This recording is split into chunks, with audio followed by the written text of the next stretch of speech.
सम्मानित साथियों, नमो बुद्धाय, जय भीम। आज के अम्बेडकर संदेश में आपका हार्दिक स्वागत है। आज के अम्बेडकर संदेश में हम बात करेंगे पूर्ण सम्मेलन की समिति गोलमेज सम्मेलन की इस समय बात हो रही है। सम्मानित साथियों, हम आपको बता दें, बाबा साहब डॉक्टर अम्बेडकर संपूर्ण वाङ्मय खंड 5 डॉक्टर अम्बेडकर गोलमेज सम्मेलन में कई उप समितियों का गठन किया जाता है।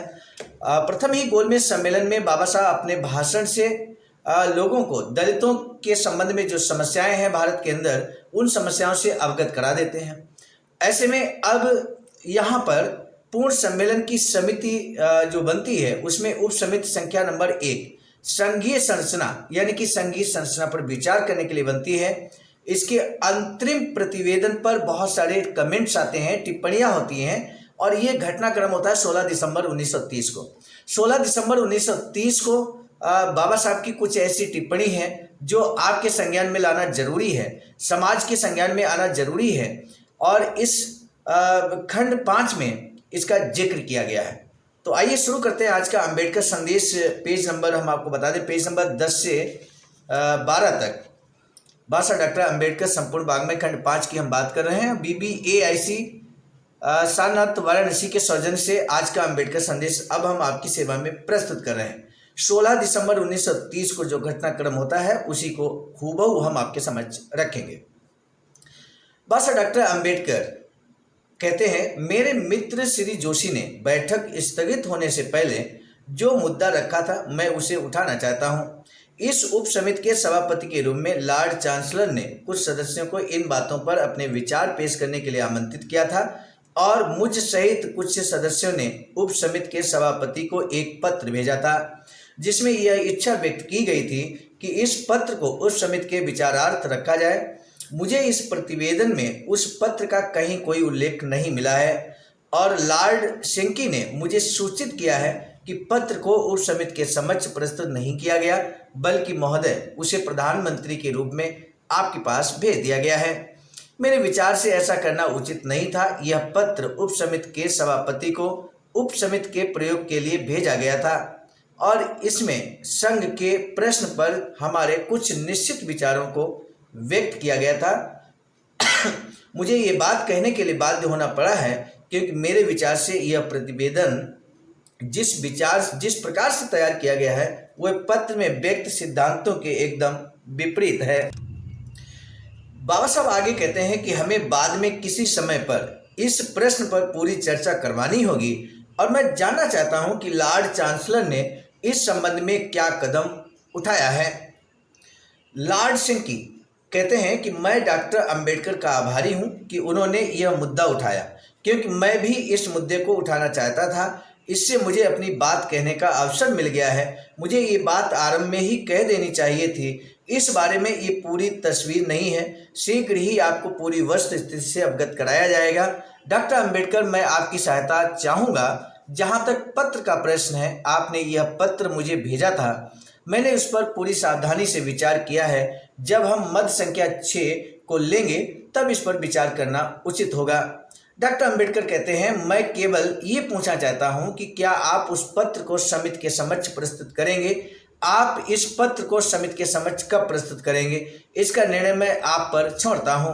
लॉर्ड शेंकी कहते हैं, डॉक्टर अम्बेडकर, मैं न केवल आपका पत्र समिति के समक्ष रखूंगा, बल्कि मैं स्वयं उसकी ओर समिति का ध्यान आकर्षित करूंगा। डॉक्टर अम्बेडकर कहते हैं, मैं आपका आभारी हूं, मेरे लिए यही पर्याप्त है। लॉर्ड शेंकी कहते हैं, एक क्षण रुकिए, मैंने अपनी बात अभी समाप्त नहीं की है। जब आप मेरी आयु के हो जाएंगे, आप भी इतनी शीघ्रता नहीं करेंगे। मैं चाहता हूं कि इस कार्य को स्वयं करने के स्थान पर मैं उन भद्र व्यक्तियों जिन्होंने ये पत्र प्रस्तुत किया है को आमंत्रित करूं कि वे आकर यह कार्य करें। यदि यह कार्य मैं करूंगा, तो मैं इसे इतनी अच्छी तरह नहीं कर सकूंगा जितनी अच्छी तरह आप इसे कर सकेंगे, किंतु मैं इसे करूंगा। पत्र की हर बात पर विचार किया जाना चाहिए, किंतु इस पर विचार करने का समय यह नहीं है। जब हम मद संख्या 6 पर विचार करेंगे, चर्चा करेंगे, तब उस पर विचार किया जाएगा। गवर्नर जनरल की विशेष शक्तियों संबंधी प्रतिवेदन के पैरा 16 पर टिप्पणियां हुई हैं। तब बाबा साहब कहते हैं, महोदय, इससे पहले कि आप अपनी बात करना आरंभ करें, मैं ये स्पष्ट करना चाहता हूं कि जनता के किसी वर्ग के हितों के संबंध में घोर पूर्वाग्रह से बचने के लिए गवर्नर जनरल को हस्तक्षेप की जो शक्ति प्रदान की गई है उसे बने रहने दिया जाए। इसके लिए संविधान में कनाडा के संविधान की धारा 93 के अनुरूप शक्ति का प्रावधान किया जाए, ये बाबा साहब सुझाव देते हैं। लेफ्टी कर्नल गिडने कहते हैं कि महोदय, ऐसे मामलों में गवर्नर जनरल की शक्ति के संबंध में जो बात डॉक्टर अंबेडकर ने कही है मैं उससे सहमत हूं और उनका पूरा समर्थन करता हूं। अध्यक्ष कहते हैं पैरा 34 अब कर्नल गिडने अपने विचार व्यक्त करेंगे। लेफ्टिनेंट कर्नल गिडने कहते हैं मैं इस पैरा के संबंध में एक टिप्पणी करना चाहूँगा और इसे मैं पैरा 29 के संदर्भ में पढ़ना चाहूँगा, जहाँ पैरा 29 में ऊपरी सदन में विभिन्न समुदायों के प्रतिनिधित्व का अनुमान लगाने के लिए जनसंख्या के अनुपात को देखा जाता है। पैरा 34 में संभव शब्द का प्रयोग किया गया है, उससे अल्पसंख्यकों के प्रतिनिधित्व के द्वार और भी बंद हो जाते हैं। ध्यान दीजिए साथियों, यहाँ पर पैरा 34 में कहा गया कि जो संभव शब्द यूज किया गया है, इसका जो प्रयोग किया गया इससे क्या होगा, अल्पसंख्यकों के प्रतिनिधित्व यानी कि आरक्षण के द्वार और भी बंद हो जाते हैं। ये नुकसान है, संभव शब्द से ये नुकसान है, इसलिए संभव शब्द को हटाने की वकालत यानी कि पुरजोर कोशिश करते हैं लेफ्टिनेंट कर्नल गिडने। तो आइए आगे बढ़ते हैं। वो कहते हैं कि इससे अल्पसंख्यकों के प्रतिनिधित्व के द्वार और भी बंद हो जाते हैं और ऊपरी सदन में उनका एक भी प्रतिनिधित्व नहीं होगा। मेरा सुझाव है कि इस पैरे से संभव शब्द हटा दिया जाए और उसके बाद के शब्द और निचले जो शब्द है वो यहाँ पर और निचले सदन में निश्चित रूप से का भी लोप किया जाए। यह संशोधित पैरा इस प्रकार से होगा, दोनों सदनों में प्रतिनिधित्व के लिए प्रावधान किया जाए, चाहे वह प्रतिनिधित्व कितना ही कम क्यों ना हो। यानी कि सुझाव दिया यहाँ पर लेफ्टिनेंट कर्नल गिडने ने कि ये सेंटेंस वहाँ पर होना चाहिए। यानी कि यहाँ लगातार प्रतिनिधित्व की बात हो रही है, अल्पसंख्यकों के प्रतिनिधित्व की बात लगातार उठाई जा रही है। मेरे विचार से ऊपरी सदन में प्रत्येक समुदाय को प्रतिनिधित्व मिलना ही चाहिए। प्रत्येक समुदाय का मतलब उसमें दलित समुदाय भी आता है।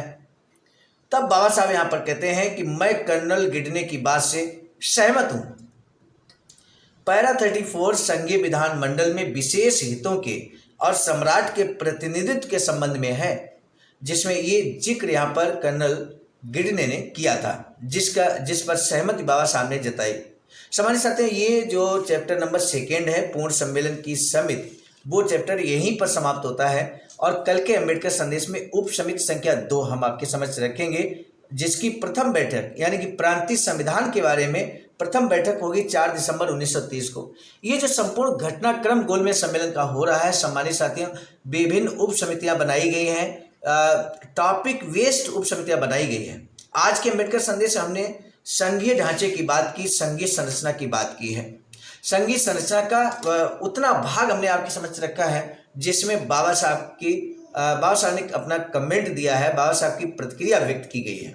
वैसे तो ये काफ़ी लंबा प्रोसेस है, जहाँ पर उप समिति संख्या 1 की जो संघीय संरचना है उसमें लंबी प्रक्रिया हुई है और ये आपको मिलेगा। अगर पूरा आप जानना चाहते हैं तो proceedings of the round table conference page number 193 से 95 तक। तो इस तरह से यानी कि ये वहाँ से इतना भाग लिया गया जितने में बाबा साहब का जिक्र किया गया है, बाबा साहब के स्टेटमेंट का जिक्र किया गया है। तो साथियों, अब आज के अम्बेडकर संदेश को हम यहाँ रोकना चाहेंगे एक महत्वपूर्ण प्रश्न के साथ में। लेफ्टिनेंट कर्नल गिडने ने पैरा 34 में संभव शब्द हटाने की बात कही है। तो आखिर लेफ्टिनेंट कर्नल गिडने ये संभव शब्द हटाना क्यों चाहते हैं? आखिर उस संभव शब्द से नुकसान क्या है, किसका नुकसान होगा और क्या नुकसान होगा?